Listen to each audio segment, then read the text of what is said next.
in the kitchen today, but not going to be doing cooking quite yet anyway. We have had two squash, which you may have seen sitting on the windowsill over there in the cooking videos, and we've had those there since about the end of October.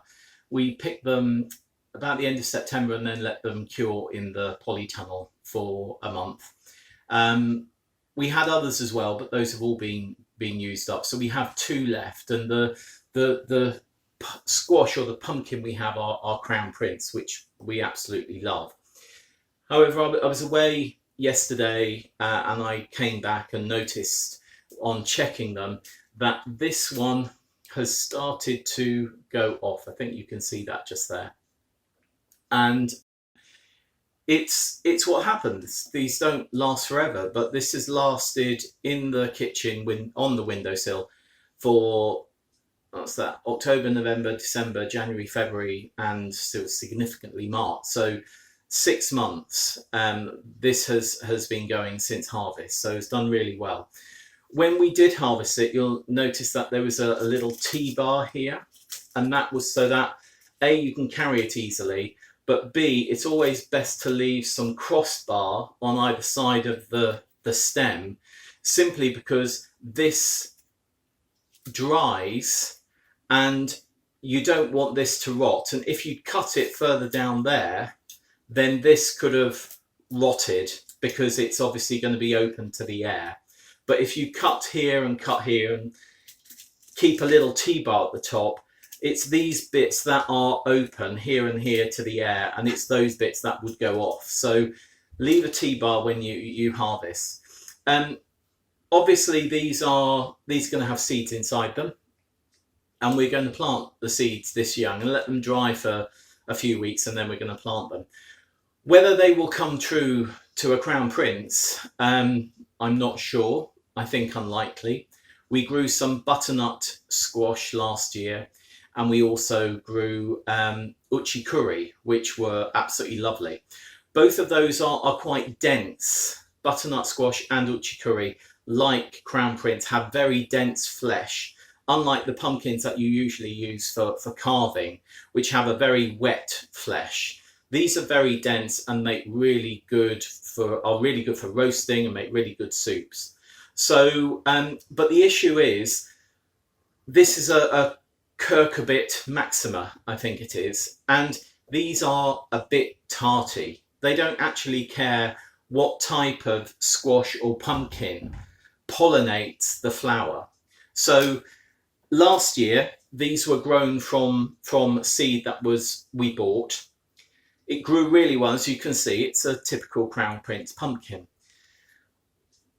What we may get next year is if the butternut squash, if a bee or something went onto the butternut squash and took the pollen from the butternut squash and then took it onto this flower and pollinated this flower from which this fruit came, then the seeds inside could be a cross between the butternut squash and the Crown Prince, or the Uchiki Kuri and the Crown Prince. I must remember to turn the doorbell off because I was interrupted yet again with the doorbell then. But what I was saying is, with the butternut squash and with the Uchiki Kuri, they have dense flesh, just like the Crown Prince. So if we do find that they have crossed with the Crown Prince, we'll most probably see a differently shaped squash grow, and we may see a different coloured skin, and we'll most probably see a bit of difference in the actual flesh. But hopefully, whatever does grow, should it grow, and whatever does grow, will actually have a dense flesh, which is great for soups and great for roasting. Instead of just putting the chopping board down on our surface and chopping onto it, I'm going to get a tea towel. I'm going to wet the tea towel. I'm going to put that on the surface, and then I'm going to put the chopping board on top of that, because you want a really good surface, because the skin on these things is tough. And when you're cutting through it with a sharp knife, you want to make sure, for safety more than anything else, that you don't cut yourself because the pumpkin or the chopping board decides to go whizzing across the kitchen. So what we're going to do, wet tea towel down on the surface, chopping board on top. I'm putting down a tea towel And then what I'm going to do is put that in half. And then I'm putting this on top of the tea towel. And what that has done is made sure that that is not going to slip and slide. So it's a nice secure surface for chopping on. Now this is the Crown Prince, and obviously, as you know, it's going to be sort of nice and orange inside, we hope. This is where we've seen it starting to rot away here. So what I'm going to do is cut through this. As I say, it's got a very tough skin.